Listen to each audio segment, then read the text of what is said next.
भगवान या ध्यान, क्या है समाधान। नमस्कार मित्रों। आज इस वीडियो के माध्यम से एक बहुत ही महत्वपूर्ण गहरा प्रश्न, कोई भी व्यक्ति जो आध्यात्मिक क्षेत्र में ध्यान के माध्यम से प्रैक्टिस करके मन के अलग अलग स्तर को एक्सप्लोर कर रहा है, आध्यात्मिक है, स्पिरिचुअल अपनी जर्नी में आगे बढ़ रहा है, या फिर कोई भी ऐसा व्यक्ति जो अपनी कोई मानसिक समस्या, एंजाइटी, डिप्रेशन, कोई मन का द्वंद है, किसी कंफ्यूजन को दूर करने के लिए भी ध्यान का मार्ग अपना रहा है। तो ऐसे हर किसी व्यक्ति के जीवन में, उसके अनुभव की कड़ी में ये प्रश्न कभी ना कभी आ जाता है कि वो ध्यान के मार्ग पे ही जाए या भगवान के मार्ग पे जाए। क्या मतलब है इस बात का? थोड़ा सा इस प्रश्न को पहले गहराई से समझना, उसके बाद में उत्तर पे हम बात करेंगे, उत्तर पे हम फोकस करेंगे।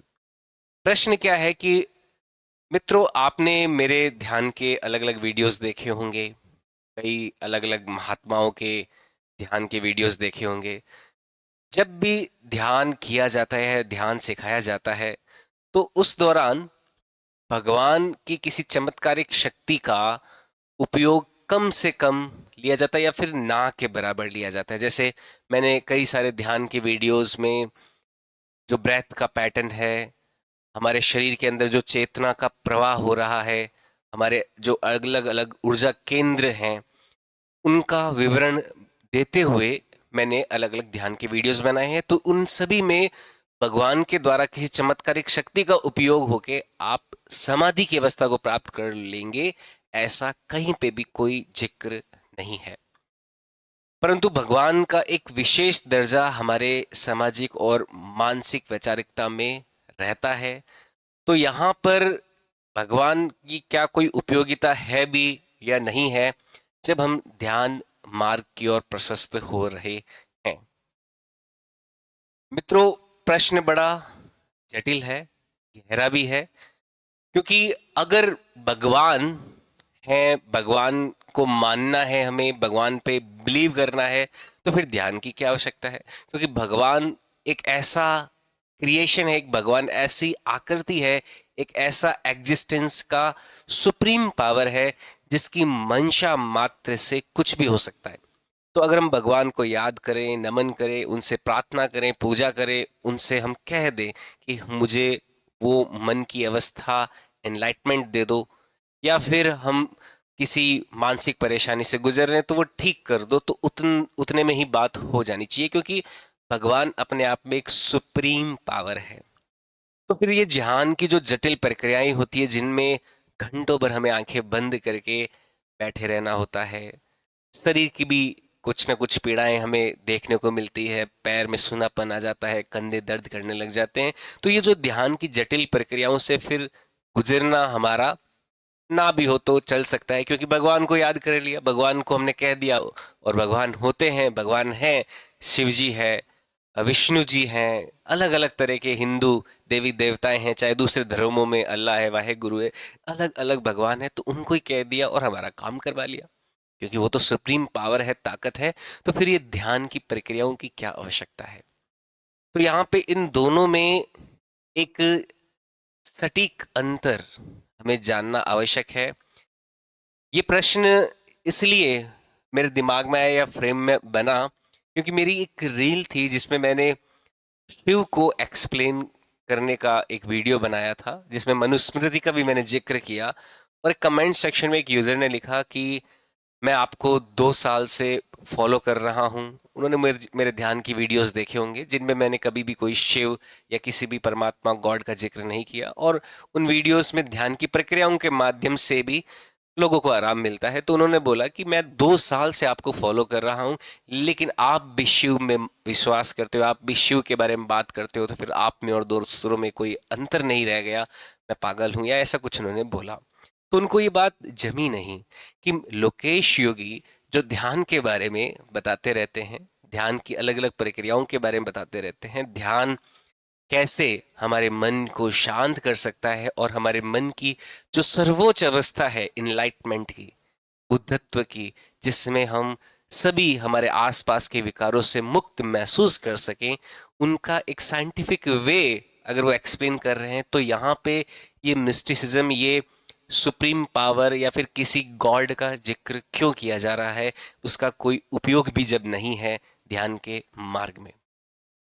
मित्रों, प्रश्न आपको क्लियर हो गया होगा, इसकी भूमिका क्लियर हो गई होगी, इसकी प्रस्तावना आपके दिमाग में बैठ गई होगी, और आप इस यात्रा पे हैं तो कभी ना कभी, आज नहीं तो कल, या कभी ना कभी आपको इन दोनों के द्वंद से गुजरना ही होगा। वीडियो को ध्यान से देखें, अंत तक देखें, मेरे साथ बने रहें, और आपको ये जो द्वंद है, जो बहुत बड़ा भी हो सकता है कभी, उसका एक सटीक उत्तर आपको मिलने वाला है। सबसे पहले तो ध्यान का उपयोग क्या है, हम ध्यान क्यों करते हैं, सबसे पहले तो उस बात पे ही आ जाते हैं। ध्यान हम इसलिए करते हैं ताकि हमारा मन शांत हो और हम एक समाधि की अवस्था को प्राप्त करें। तो ध्यान का जो मुख्य उद्देश्य है वो मन का शांत होना, एक समाधि की अवस्था। समाधि की जो अवस्था होती है, एक ऐसी अवस्था होती है जिस समय आप का मन, शरीर, आत्मा पूरी तरह से एक स्वतः तालमेल में होती है, एक ऑटो पायलट मोड में। जैसे प्लेन उड़ता है ना, जिसमें पायलट को कोई एफर्ट नहीं लगाना पड़ता, वैसी ही एक अवस्था हमारे शरीर की आती है, जिसमें हमारा मन, बुद्धि, हमारा शरीर, ये तीनों एक ऐसे तालमेल में प्राकृतिक रूप से आ जाते हैं, जिसमें हमें ऐसे लगता है कि हमें जीवन जीने में कोई भी प्रयास नहीं करना पड़ रहा, सब कुछ अपने आप हो रहा है। ये अवस्था प्राप्त करना, ये एक बुद्धत्व की अवस्था, एक इनलाइटमेंट की अवस्था को प्राप्त करना, इसके लिए रास्ते कई हैं। पहली बात तो उन रास्तों में ध्यान मार्ग एक रास्ता है, भक्ति मार्ग भी एक रास्ता है। ध्यान योग या भक्ति योग, ये दोनों रास्ते हैं। ध्यान योग में केवल हम ध्यान की विधियों की बात करते हैं, उन्हीं का प्रैक्टिस करते हैं। ये दोनों मार्ग क्या हैं, इसको ध्यान से समझना, आप इसको अच्छे से समझिएगा। एक तो है ध्यान मार्ग, एक तो है ध्यान मार्ग, और एक है भक्ति मार्ग। इन दोनों का जो उद्देश्य है ये एक ही है, क्या हमारे मन, शरीर और आत्मा का तालमेल, संतुलन बनाए रखना और एक प्राकृतिक अवस्था को प्राप्त करना, जिसे हम कहते हैं समाधि, जिसमें हमें हमारे भीतर एक संपूर्णता का एहसास होता है। हमें ऐसा लगता है कि हम पूरे ब्रह्मांड को समाये हुए हैं। हम हमारे जीवन के आसपास जो भी घटनाएं घटित हो रही है, चाहे वो सकारात्मक है चाहे नकारात्मक है, कुछ भी हो रही है, वो हमारे स्वीकृति से ही हो रही है। हमें हर चीज स्वीकार्य हो जाती है, हम पूरे ब्रह्मांड को अपने अंदर समा लेते हैं। इसके हर एक्ट के प्रति हम पूरी तरह से प्राकृतिक हो जाते हैं, हमें कोई भी द्वंद, कंफ्यूजन कुछ भी नहीं होता। हमें एक ऐसी अवस्था प्राप्त करनी होती है। इसमें ध्यान मार्ग भी है तो भक्ति मार्ग भी है। भक्ति मार्ग में क्या होता है, हम किसी एक ऐसे आइडल, देखिए भक्ति मार्ग आप जानते हैं, आपको पता होगा कि हाँ ठीक है, किसी आइडियल का भक्ति करना, उनका नाम जप करते रहना, बार बार उनको याद करते रहना, ये भक्ति मार्ग है, जिससे भी आप ये इनलाइटमेंट की अवस्था को प्राप्त कर सकते हैं। लेकिन यहाँ पे भी कुछ और गहरी बातें हैं जो आपको ध्यान रखनी है, जाननी जरूरी है आपके लिए। भक्ति मार्ग में हम किसी आइडियल का अनुसरण करते हैं। वी फॉलो ए पर्सन और ए आइकन और a soul who have achieve that state. ऐसा कोई व्यक्ति जिसने ये स्टेट अचीव कर रखी है, हम उस व्यक्ति को, हम उस आइकन को या फिर उस ताकत को, सुप्रीम पावर को हम अनुसरित करते हैं। हम उनका नाम जपते रहते हैं, उनके कहानियां पढ़ते रहते हैं, हम उनके बारे में जो लिखी गई कविताएं हैं उनको हम पढ़ते हैं, उनके बारे में जो भक्ति गीत लिखे गए हैं, शिव के भक्ति गीत, किसी अल्लाह के भक्ति गीत, वाहे गुरु के, या अलग अलग देवी देवताओं के जो भक्ति गीत हैं, वो हम सुनते रहते हैं। उससे क्या होता है कि पूरे दिन रात उस व्यक्ति, उस आइकन, उस ताकत, उस परमात्मा, उस ऑरा का रिसाइटमेंट हमारे मस्तिष्क में चलता रहता है। उससे हम उस तत्व बोध में जाने लगते हैं। जैसे एग्जाम्पल के तौर पे मैं शिव की बात करूं, शिव एक भगवान के रूप में जाने जाते हैं। इसके अलावा शिव एक तत्व स्वरूप में भी आप जानिए। शिव का तात्पर्य है शून्य, शिव का तात्पर्य है शांति। इस संसार का एक ऐसा तत्व, ब्रह्मांड का एक ऐसा तत्व जो पूरी तरह से शून्य को समर्पित है, जो कुछ भी नहीं है। Shiva means nothing element. इस यूनिवर्स का जो नथिंग एलिमेंट है, नथिंग एलिमेंट क्या है? आप सोचोगे कि कुछ नहीं, मतलब कमरे में कोई व्यक्ति नहीं है तो कुछ नहीं है, कमरा खाली है तो कुछ नहीं है, ऐसा नहीं है। Something etch that much empty which you even can't spoke. आप एक्सप्रेस नहीं कर सकते, इतना कुछ खाली है। जैसे मैं इस मेरे आसपास के आवरण को जब देख रहा हूं, तो आप कहेंगे कि यहाँ पे तो कुछ ही नहीं, मेरे इन दोनों हाथों के बीच में कुछ भी नहीं है। आप देख रहे हैं अभी, पर इन दोनों हाथों के बीच में हवा है। हवा को निकाल दें तो वैक्यूम आ जाएगा, फिर भी कुछ नहीं। नहीं, वो वैक्यूम भी तो है।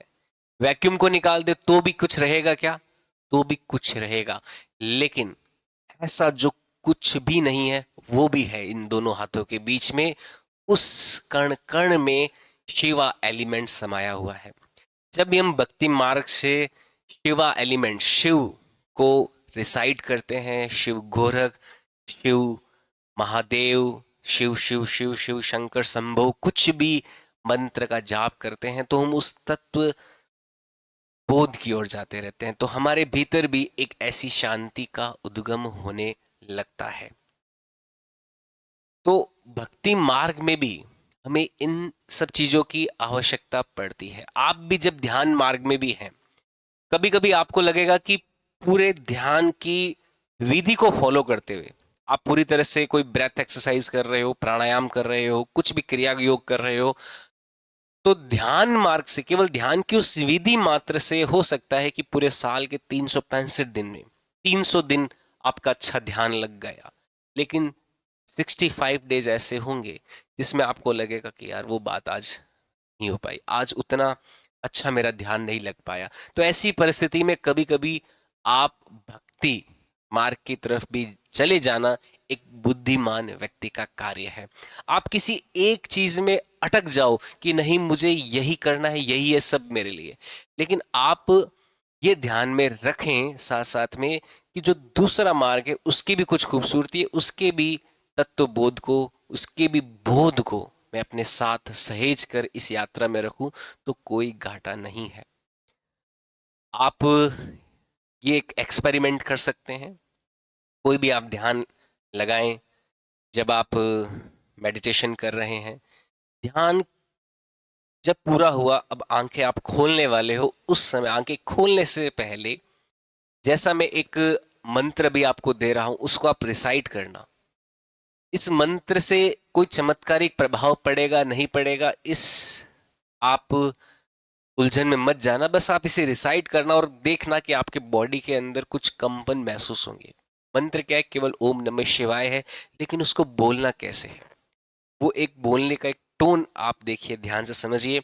आपको क्या करना है? आंखें बंद करके चिन्ह मुद्रा में अपने घुटनों पे हथेलियां रखना है और इस तरह से इस टोन के साथ गाना है। ओम नमः शिवाय, ओम नमः शिवाय, ओम नमः शिवाय, ओम नमः शिवाय।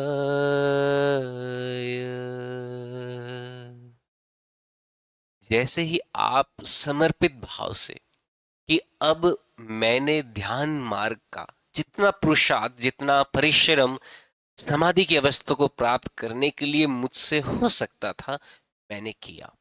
लेकिन अब कोई अगर इस संसार में सुप्रीम शक्ति है, परमात्मा है, कुछ भी है, इस तत्व का, शिव तत्व से भी आपने एक समर्पित भाव से, एक भक्ति योग के मार्ग से अपने आप को सरेंडर करते हुए जब भी इस गीत को रिसाइट करते हो, तो आप देखेंगे कि आप अपने भीतर मुक्ति का एहसास महसूस करेंगे। क्योंकि ध्यान मार्ग में बहुत अत्यधिक चलने से कभी कभी हम अहंकारित हो जाते हैं। हमें लगता है कि नहीं, ध्यान मार्ग से सब हो रहा है, तो मुझे किसकी आवश्यकता। व्यक्ति का स्वभाव है, जब भी वो कुछ प्राप्त करता है तो उसे लगता है कि अब उसे किसी की आवश्यकता नहीं है। जैसे कोई गरीब व्यक्ति होता है तो वो, उसे पैसे चाहिए होते हैं तो किसी को बोलता है तुम दे दो, तुम दे दो, तुम दे दो, और वो लोगों से हाथाजोड़ी या फिर उनसे संबंध बनाने की कोशिश करता है। लेकिन जैसे ही कोई कोई नया नया अमीर इंसान बनता है तो वो क्या करता है कि मुझे किसकी जरूरत, मुझे इसकी क्या जरूरत, वो एकदम एटीट्यूड में रहने लगता है ना, अहंकार उसके अंदर आ जाता है, वो किसी से बात नहीं कर रहा होता है। तो ठीक वैसे ही जब ध्यान मार्ग में आप आगे अग्रसरित हो रहे होते हैं तो कुछ छोटे मोटे अनुभव जैसे आपको मिलते हैं, आप कुछ प्राप्त करते हो, तो आपके अंदर एक अहंकार की परत जमने लगती है। आपको लगता है कि आपको किसी की आवश्यकता नहीं है, आप अपने आप में परिपूर्ण हो, आपको ना शिव, ना ब्रह्मा, ना अल्लाह, ना कोई भी, आप एथिस्ट भी होने लगते हो। लेकिन आप ये बात मान के चलिए कि अगर आपको एक सबसे शुद्ध समाधि की अवस्था प्राप्त करनी है तो आपको इस यूनिवर्स का, इस ब्रह्मांड का एक एक कण कण के प्रति आपके भीतर स्वीकृति का भाव होना चाहिए। आपके भीतर ऐसा नहीं होना चाहिए कि आपको ये नहीं चाहिए, वो नहीं चाहिए। कण कण के प्रति स्वीकृति का यही मतलब है कि आपके भीतर जो विचार चल रहे हैं, दुनिया में जितने भी इंसान हैं जिन्होंने जो विचार प्रकट किए किसी परमात्मा के प्रति, किसी भगवान के प्रति, किसी धर्म के प्रति, उन सभी के प्रति आपकी स्वीकृति होनी चाहिए। हो सकता है किसी धर्म में कुछ कमियां हो सकता है किसी फिलॉसफी में कुछ कमियां हो, कुछ अच्छाइयां हो। अब अच्छाइयां देखिए जो आपके लिए ठीक है, जो कमियां हैं उन्हें कैसे बेहतर किया जा सकता है, सुधारा जा सकता है, उन पे भी आप विचार मंथन करते रहिए। लेकिन कभी इस बात पे अहंकारित होके कि मेरे लिए यही ठीक है, यही सब कुछ है, और कुछ और नए के प्रति अपने आप को पूरी तरह से कैद कर लेना किसी भी पिंजरे में, ये एक बुद्धिमान व्यक्ति का कार्य नहीं है। हर चीज के लिए अपने अंदर एक ओपननेस रखे, खुलापन रखे, हर चीज को सीखने का प्रयास करते रहें। कभी भी जटिल होके कुछ चीजों पे सुदृढ़ होने का प्रयास ना करें, पत्थर बनने का प्रयास ना करें। पानी की तरह रिलैक्स रहें, पानी की तरह जो अपनी शेप को कैसे भी बदल सकता है वैसे बने रहें। Be like a water, not like a stone. तो इन दोनों का महत्व है ध्यान योग और भक्ति योग का। इन दोनों के प्रति अपनी स्वीकृति विकसित करें। कोई भी, आप परमात्मा है, कोई भगवान है, उन्हें अगर आप रिसाइट करना चाहते हैं, किसी मंत्र को उच्चारित करना चाहते हैं, तो भी ध्यान मार्ग में आप कर सकते हैं। ध्यान मार्ग के साथ साथ भक्ति मार्ग को भी साथ में रखें। बहुत ही बेहतर एक कॉम्बिनेशन है इन दोनों का, दोनों साथ साथ में रखें। और जो भी भक्ति मार्ग में जैसे आप आइकन बना रहे हैं, कृष्ण को बना रहे हैं, शिव को बना रहे हैं, अल्लाह को बना रहे हैं, वाहे गुरु को बना रहे हैं, किसी को भी बना रहे हैं, आप उनकी जो क्वालिटीज है, उनके जो गुण है और अवगुण है, उनको भी ध्यान में रखें। और उनकी जो छत्र छाया है, जो परछाई है, वो आप पर किस तरह से पड़ सकती है, उसका भी विशेष ध्यान रखें। उम्मीद करता हूं इस जटिल प्रश्न का उत्तर मैंने पूरी तरह से आपको देने का प्रयास किया, आपको समझ में आया होगा। और भी बहुत सारी चीजें इसमें जो हम जान सकते हैं, जो हम समझ सकते हैं, परंतु वो मैं आप पे छोड़ता हूं, क्योंकि ये यात्रा आपकी खुद की भी है। कुछ चीजें आप इस यात्रा के दौरान खुद ही स्वतः ही उत्तर पाने लगेंगे अगर आप रोजाना ध्यान लगाते रहते हैं, रोजाना कुछ भक्ति संगीतों का रिसाइटमेंट करते रहते हैं, कुछ मंत्रों का उच्चारण करते रहते हैं। ये आपकी एक्सप्लोर करने की यात्रा है। मेरी शुभकामनाएं आपके साथ में है। कोई भी प्रश्न हो तो कमेंट सेक्शन में जरूर पूछिएगा। वीडियो को लाइक जरूर कीजिएगा। अगर चैनल को सब्सक्राइब नहीं किया है तो लोकेश योगी यूट्यूब चैनल को सब्सक्राइब भी जरूर कीजिए। बहुत बहुत धन्यवाद मित्रों। जय हिंद, जय